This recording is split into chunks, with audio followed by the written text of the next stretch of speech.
దాదాపు 12,600 కోట్ల రూపాయలతో సౌర గిరి జల వికాసం ప్రకటించడం అంటే ఇది గొప్ప ధైర్య సాహసాలతో కూడుకున్నటువంటి కార్యక్రమం అని కూడా నేను చాలా స్పష్టంగా చెప్పదలుచుకున్నాను. ₹1, ₹2 కాదు, 12,600 కోట్ల రూపాయలు.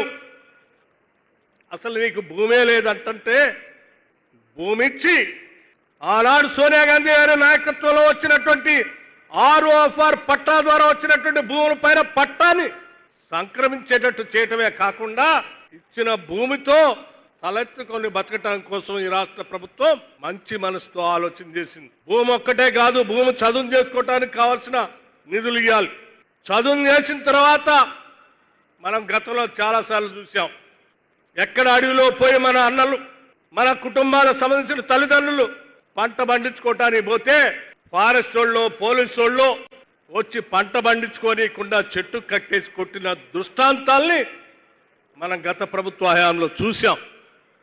వీటన్నింటిని దృష్టిలో పెట్టుకొని కరెంటు సమస్య లేకుండా సోలార్ పవర్ ఇవ్వాలని, సోలార్ పవర్తో భూగర్భ జలాలు పొరలలో ఉన్నటువంటి దాగి ఉన్న జలాన్ని బయటికి తీసి ఆ జలాలతో మీ కాళ్ళు కడగటమే కాదు, మీకు పండించేటువంటి పంటకి నీళ్లు అందించి ఆ పంట ద్వారా మీ అందరి జీవితాల్లో మార్పు తేవాలి, ఆత్మగౌరవంతో బతికేటట్టు చేయాలనేటువంటి ఆలోచనే ఈ ఇందిరా సౌర జల గిరి వికాసం.